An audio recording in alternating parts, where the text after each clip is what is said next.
When I rented that apartment, the landlord gave me only one warning.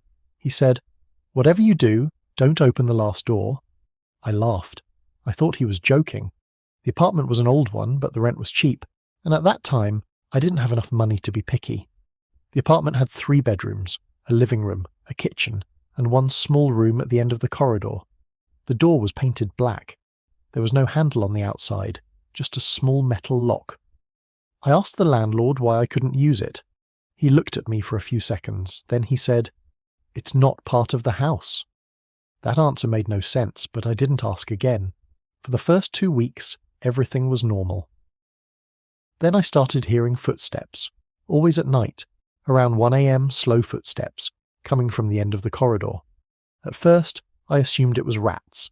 Then one night, I heard someone walking past my bedroom. Step, step, step, step. The footsteps stopped directly outside my door. I waited. Nothing happened. Then someone whispered, "Are you awake?" I didn't answer. The voice came again. "Please." I grabbed my phone. I wanted to call my friend. Then the footsteps started again, but this time, they were moving backward. Step, step, step, until they reached the black door. Then silence. The next morning I asked my neighbour about it. He became uncomfortable. He told me something that the landlord hadn't mentioned. A man had lived in my apartment before me. His name was Daniel. Daniel had lived there for almost 6 years. One morning, the landlord found him dead in the living room. The strange part was that Daniel had locked himself inside. There were no signs of a struggle, no broken windows, nothing stolen. But there was one strange thing. The black door was open. I asked what was inside.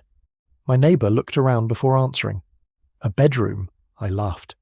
"Then why doesn't the landlord allow anybody to enter?" My neighbour didn't laugh. He simply said, "Because Daniel opened it." That night, I couldn't sleep. Around 2:30 a.m., I heard the footsteps again. This time they were faster. Step, step, step, step. Then the black door creaked open. I sat up. I could see the corridor from my bedroom. The door was open about 1 inch, then 2 inches, then 5. I wanted to get up, but I couldn't. Something inside me was screaming, "Don't move! Don't look!" Then a woman's voice came from inside the room. "Help me!" I nearly jumped out of my skin. I grabbed my phone and turned on the flashlight. The corridor was empty. The black door was still open. I walked toward it. Every step felt wrong. When I reached the door, I stopped. The room smelled like wet earth. I pushed the door open. There was nothing inside. No bed, no chair, no furniture, just 4 walls. But on the floor, there were hundreds of names written in chalk.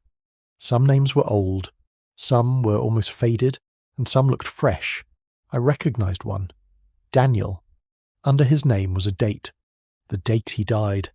Then I saw another name. Mine. My name was written underneath Daniel's, and beside it was tomorrow's date. I ran. I grabbed my phone and called the landlord. He didn't answer. I packed my clothes. I didn't care about the rent. I didn't care about my belongings. I just wanted to leave. But when I opened the front door, the corridor outside was gone. There was only a wall. I closed the door, opened it again. Still a wall. I ran to the windows. Every window showed the same thing. Darkness. Not the street. Not the compound. Just complete darkness. Then I heard someone laughing behind me. I turned. The black door was open. A woman was standing inside. I couldn't see her face. Her hair covered it completely. She was wearing the same clothes Daniel had been buried in. She slowly raised her head. Then she said, "You came back." I couldn't understand. "I've never been here before," she laughed. "Not you." Then she pointed behind me. "Your father." I froze. My father had died when I was a child. The woman whispered, "He opened the door too." I started crying. I didn't even realize I was crying. I asked her what she wanted. She pointed at the floor. There was a new name written there. My father's name. And beneath it, my name. The woman smiled. "Your father promised me someone." Then the lights went out. I heard footsteps running toward me. I screamed, and everything went black. When I woke up, I was lying outside the apartment. The landlord was standing over me. He looked terrified. I asked him what happened. He didn't answer. He simply handed me my phone. There was one new video on it. I opened it. The video showed me standing inside the black room, but I had never recorded myself. In the video, I was asleep, standing upright. My eyes were closed, and behind me stood my father. He looked exactly the way I remembered him. He looked into the camera. Then he said, "Don't let him rent this room again." The video ended. I looked at the landlord. Who was he talking about? The landlord didn't answer. He just stared at the black door. Then I noticed something. The door was no longer black. It was white. The same colour as every other door in the apartment.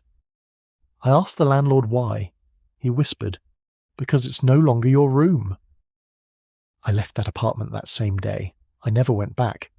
But 3 months later, I received a message from the landlord. It was a picture.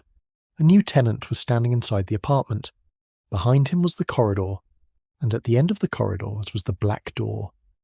Under the picture, the landlord had written, "He's asking about you."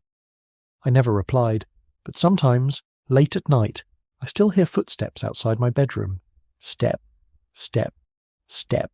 And last night, someone whispered my name. It was my father's voice. He said, "Son, you forgot to close the door."